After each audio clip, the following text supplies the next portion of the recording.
Olá, bem-vindo ao Espaço da Cidadania. Nossos convidados de hoje são o Procurador de Justiça Edson Luiz Peters e o advogado Alessandro Panassolo. Eles são autores do livro Áreas Verdes Urbanas. Bem-vindos ao programa. Muito obrigado. Então Obrigado, vamos Simone. começar falando sobre como surgiu a ideia de tocar, de colocar em prática esse projeto.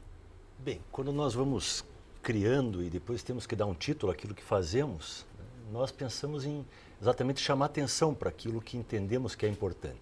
Mas o título desse livro, Áreas Verdes Urbanas, ele ficou até aquém do que o livro trata. O livro trata de áreas urbanas protegidas, que, muito embora não estejam com vegetação, não estejam naquele momento com bosque, enfim, são ainda assim protegidas, como é o caso de áreas de preservação permanente, margens de rios, que tenha ou não tenha cobertura vegetal, são áreas protegidas. Mas nós quisemos chamar de propósito a atenção para a importância de áreas verdes nas cidades, visando exatamente a sustentabilidade urbana. E a ideia desse livro, depois o doutor Alessandro aqui pode me complementar, eu trabalhei na Promotoria do Meio Ambiente em Curitiba e eu percebi que haviam denúncias e haviam várias situações de responsabilidade de quem eventualmente desmatava para construir novos edifícios e novos condomínios, enfim. E o dia a dia era realmente apurar, investigar danos, ambientais, urbanos, na área da construção civil, em alguns anos ali onde teve um boom dessa indústria da construção civil. E eu percebi que algumas famílias que me procuraram, pessoas que me procuraram na Promotoria do Meio Ambiente, queriam exatamente conservar essas áreas.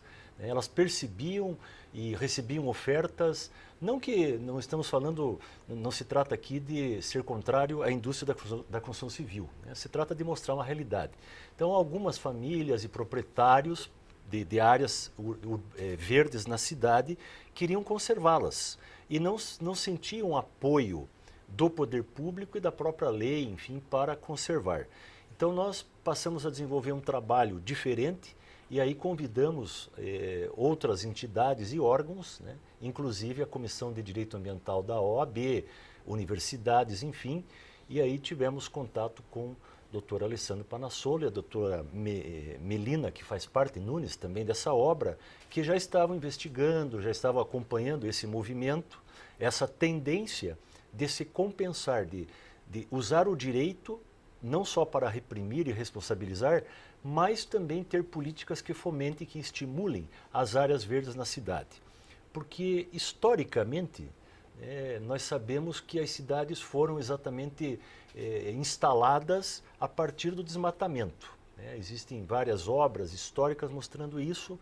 Um livro que sempre se destaca, A Ferro e Fogo, o Paraná foi desmatado no século passado.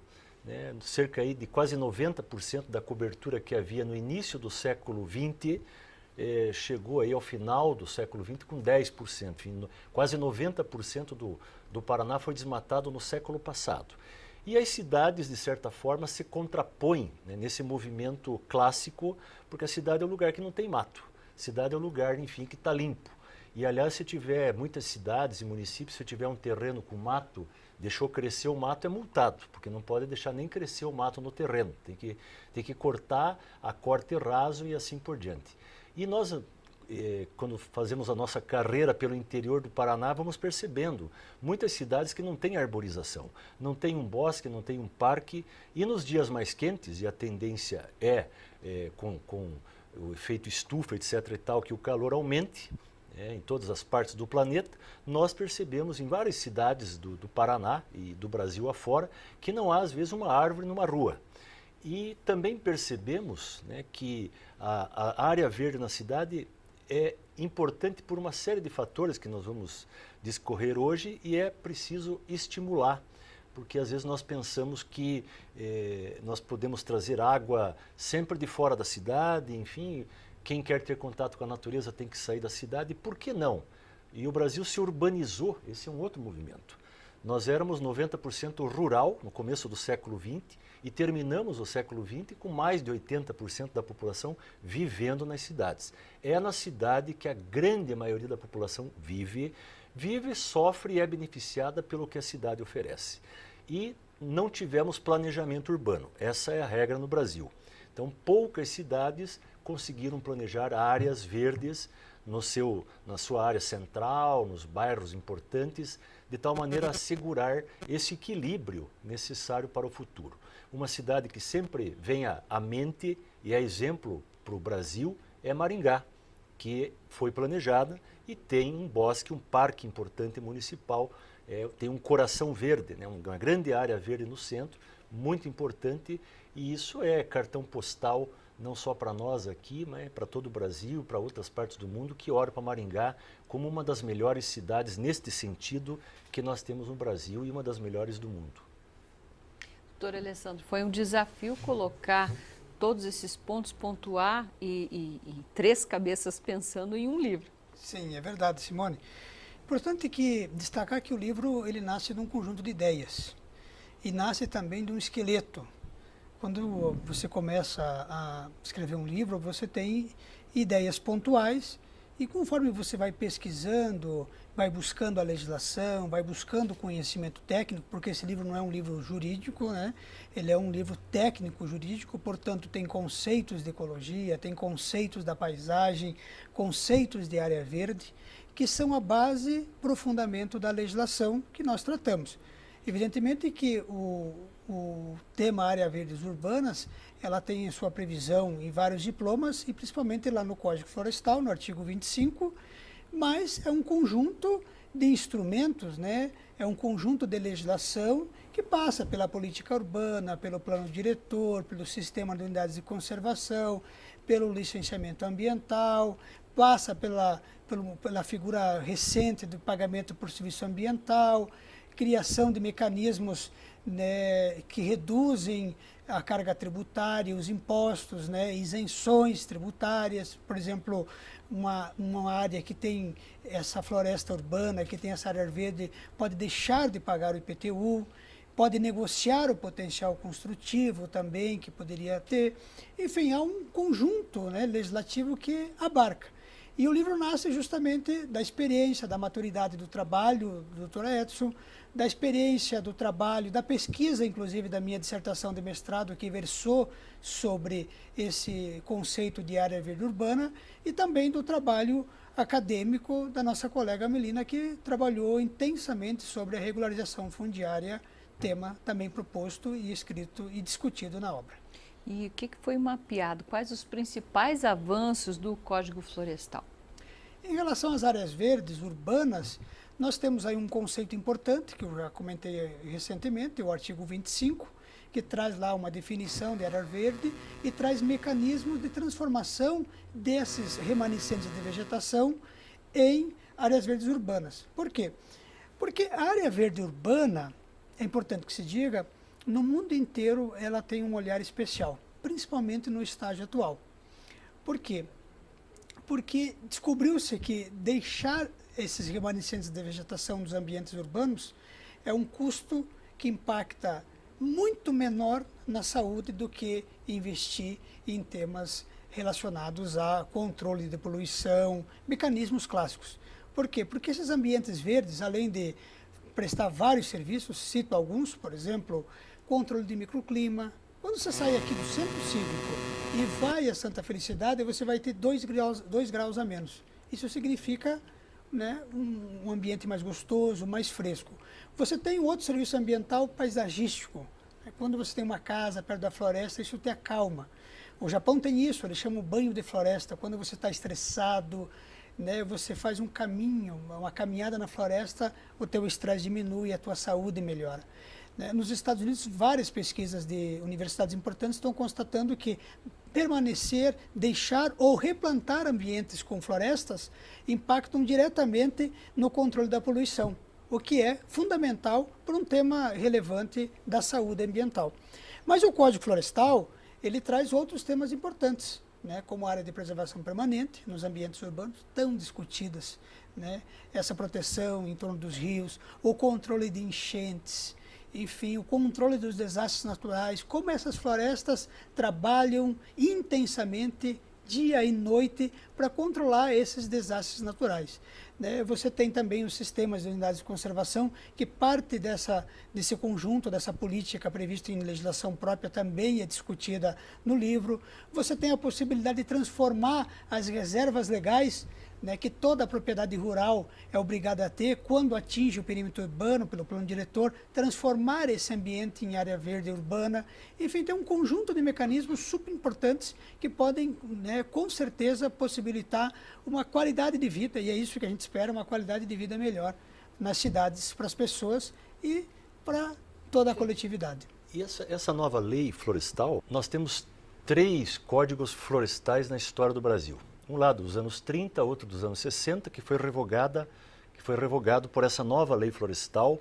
E nós dizemos aqui que abordamos essas áreas verdes urbanas à luz, de acordo com essa nova legislação florestal, que alguns chamam de código, não é propriamente um código, mas essa nova onda legislativa, que vem a partir de 2012, ela muda um pouquinho o tratamento de áreas urbanas. Não que essa lei seja perfeita, ela tem algumas deficiências que estão em debate no Supremo Tribunal Federal, como nós sabemos, mas tem algumas virtudes.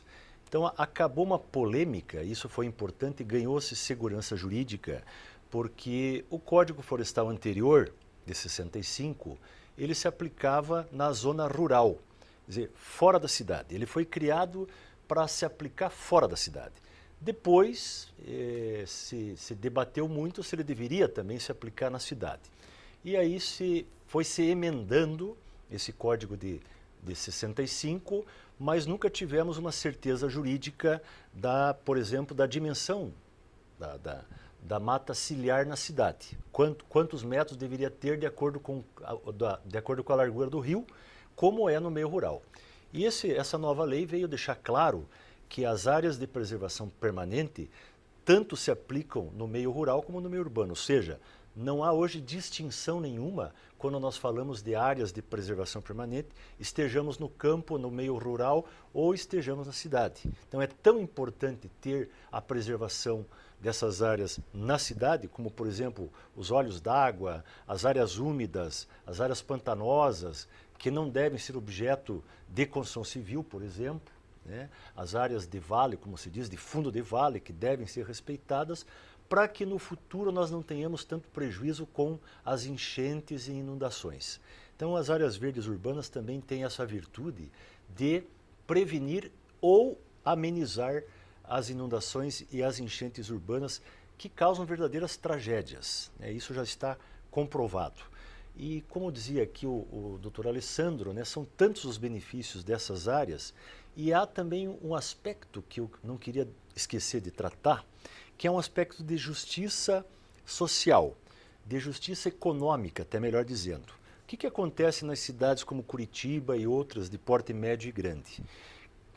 As imobiliárias e as construtoras, os empreendimentos que estão próximos de bosques, de parques, de áreas verdes, custam de 20% a 30%, 40% mais caro, porque você vai ter a oportunidade de morar perto, olhando para o verde, sentindo os benefícios de um ar mais úmido, acordando de manhã com o canto dos pássaros que estão nessas áreas, porque a fauna mora na flora, né? Há uma constatação assim, parece tão óbvio falar isso, mas muitos não se dão conta que nós temos uma fauna urbana. Nós temos canário, temos sabiás, temos animais de pequeno porte, roedores, enfim, que fazem parte e muitas vezes não são nocivos e nem causam epidemia. Muito embora as epidemias tenham relação direta com desmatamento também, inclusive desmatamento urbano. Mas eu quero voltar àquele aspecto. Então, esses novos mecanismos que estamos propondo aqui, Curitiba está adotando, algumas cidades estão adotando, corrige essa distorção, esta injustiça daqueles que vendem imóvel próximos de parques e bosques e de áreas verdes privadas e acabam vendendo como que aquilo que não lhes pertence, porque anunciam na publicidade e na propaganda, né, que aqueles compradores de imóveis vão morar perto, junto à natureza e assim por diante, vão ouvir o cantar dos pássaros, a água que passa, que corre. Então aqueles que conservam devem ser compensados, né, por aqueles que estão exatamente empreendendo neste entorno, porque esse entorno se supervaloriza quando tem ali uma área verde. Então é preciso que, como a cidade toda ganha todos nós, moradores das cidades, são raros moradores do campo, todos nós ganhamos com as áreas verdes, com as propriedades que têm bosque, que têm vegetação. Por que não, então, compensarmos, e não podemos ser românticos de pensar que os proprietários vão conservar isso para sempre por amor, por pensar na humanidade. Então nós temos que, claro que tem aqueles que têm ideal, não podemos negar aqueles que têm esse ideal, mas por outro lado é preciso reconhecer a importância econômica, a importância social e remunerar inclusive com programas como hoje se denomina pagamento por serviços ambientais, porque essas áreas prestam serviços ambientais para toda a cidade. E é preciso que reconheçamos, não só no discurso, mas na prática e pagando, reconhecendo. Imunizando do IPTU, imunizando de outros tributos, permitindo que quem deixa de construir 100 metros ou 1.000 metros quadrados na sua área, possa negociar com outro esse potencial construtivo que ele deixa de construir aqui. E receba finalmente um pagamento pelos serviços ambientais que a propriedade, que o verde vai prestar. Doutor Alessandro, no interior, quem cuida da sua propriedade tem que preservar é o produtor rural, que caso não faça isso, responde juridicamente. E na cidade, quem tem que fazer essa fiscalização? Segue a mesma lógica. O órgão ambiental, ele presta a fiscalização tanto para o imóvel rural quanto para o imóvel urbano. Evidentemente que são legislações diferentes, algumas idênticas, como o Código Florestal, mas na cidade tem todo o conjunto de legislação urbanístico que o empreendedor, necessariamente, quando vai empreender, vai construir o seu imóvel, seja um sobrado, uma casa, um prédio, um condomínio, um loteamento, tem que seguir o zoneamento e o conjunto da legislação que permite ele utilizar aquele imóvel. E aí está essa pergunta nos leva a uma outra constatação, objeto dessa obra. Muitas pessoas que têm essa vegetação e que não gostam ou não querem ou não pretendem suprimi-la para uso alternativo, por exemplo, para um loteamento, para um condomínio, podem hoje, né, com a legislação municipal, acessar ao programa do potencial construtivo.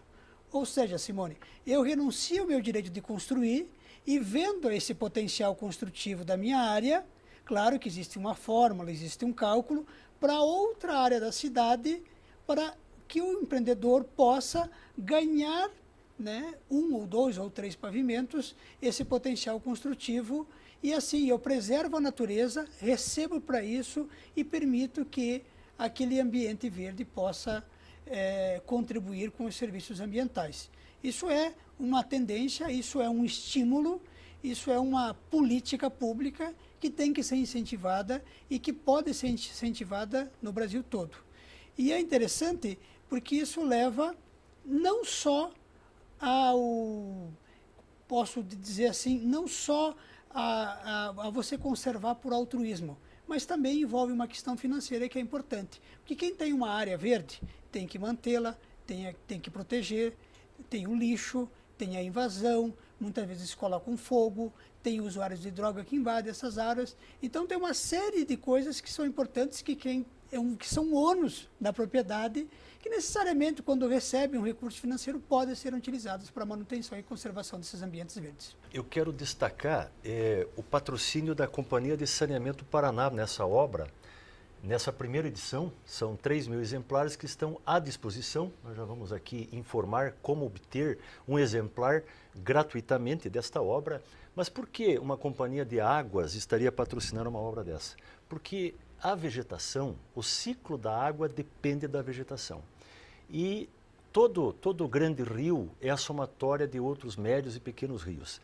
Então, se nós não tivermos, ao contrário, talvez de que alguns pensam que na cidade não precisa ter olho d'água, na cidade nós podemos pôr os rios dentro dos canos, canalizar aberto ou canalizar fechado. Ao contrário de uma tendência que vinha, né, que se vê em São Paulo, em outras cidades, nós estamos hoje, a ciência está apontando hoje que são fundamentais os pequenos rios, córregos e olhos d'água dentro da malha urbana da cidade para poder exatamente garantir água potável, garantir umidade do ar e garantir exatamente esse abastecimento público do qual dependem as companhias de saneamento, inclusive a Sanepar. mas eu também queria mostrar uma tendência municipalista dessa obra. Então, essa obra leva para o município esse modelo que Curitiba adota, algumas cidades, é um modelo que cada município pode adotar. E no futuro, cada município vai ser o responsável pela gestão ambiental. Porque nós vivemos na cidade, percebemos o que acontece e a eficácia ou a eficiência da administração pública é maior no município. Então, no município, nós sentimos o que é importante e o que é necessário. Então, esse livro é um convite aos gestores públicos, aos prefeitos, aos órgãos municipais, para que os municípios vão tratando de fazer a sua parte. É importante destacar, Simone, que o secretário estadual de Meio Ambiente nos convidou para 7 lançamentos oficiais da obra nos encontros regionais de meio ambiente que a Secretaria está promovendo com os municípios, com os gestores ambientais. E o primeiro evento é importante, porque nós estamos aqui, né, na TV Assembleia, que tem esse contato permanente com os municípios. O primeiro lançamento vai ser dia 27 de abril, num belíssimo evento promovido pela Secretaria Estadual de Meio Ambiente, que vai discutir os principais temas, os principais pilares da gestão ambiental. E nesse dia estaremos em Francisco Beltrão para lançar o livro e uma oficina relacionada à manutenção, à conservação e à importância das áreas verdes para os municípios. Quer dizer, todos podem participar, né? Está aberto, é a hora de replantar, de reconsiderar os conceitos. Evidente. E esse é um tema que nos leva a perceber como nós temos que revisar a nossa cultura. O Rancharan, que escreve sobre administração, ele ressalta, e eu gosto muito do que ele fala, é um olhar de fora para dentro, sempre com a visão do futuro. Todas as histórias infantis nos levavam a constatar que o mato, né, que na verdade se usava a palavra mato, que hoje o nome romântico é floresta, né, o mato era algo distante.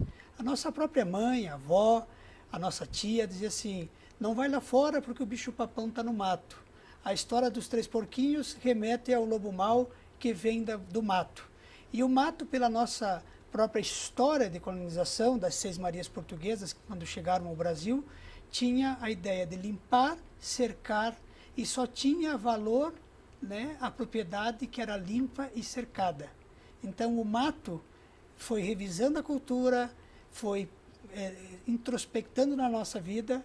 Isso faz parte desse sistema em que nós, seres humanos, participamos, e hoje a floresta, que é o nome atual, o nome apropriado, compõe a nossa vida, o nosso trabalho, o nosso lazer, e contribui fundamentalmente para a saúde ambiental tão importante nos dias atuais. E esse contraste entre a cidade e o cidadão e a mata é tão grande ao ponto de nós chamarmos aquele que vive no mato de selvagem, porque vive na selva, e só é cidadão aquele que vive na cidade, fora do mato, fora do bosque, fora da floresta. Então nós precisamos romper essa barreira cultural, antropológica até, e fazer com que as futuras gerações que já estão compreendendo isso, né, já estão entendendo, às vezes até intuitivamente, quão importante é, às vezes, até ir numa escola que tenha lá um pouquinho de verde. Né? É tão ruim uma escola que não tem uma árvore. Já pensou isso? Não tem nem, eu não consigo nem imaginar, doutor. Bom, obrigada pela participação. Sucesso aí na divulgação desse trabalho, e a gente está de portas abertas para os próximos projetos. Nós que agradecemos a oportunidade e sabemos que a TV Assembleia, o programa em especial, é uma forma de divulgar, de promover o conhecimento, promover a cidadania, porque meio ambiente faz parte da cidadania, e isso com certeza faz com que as pessoas possam ter acesso a essas novas ideias, novos conceitos e a mágica da replicação. Eu também agradeço, quero dizer que estou à disposição dos gestores municipais, e essa obra está à disposição de todos aqueles que possam e queiram fazer proveito dela. Poderão entrar em contato com o Ministério Público do Paraná, né, ou com a Companhia de Saneamento Sanepar, para remeter-se ou para apanhar um livro. Ou também pelo nosso site www.ambientejures.com.br. Quem deseja, dá para mandar um ambientejures.com.br. Isso. Manda um e-mail e a gente remete o livro. Muito bem. A gente fica por aqui no Espaço da Cidadania. Espero que você tenha gostado e até a próxima.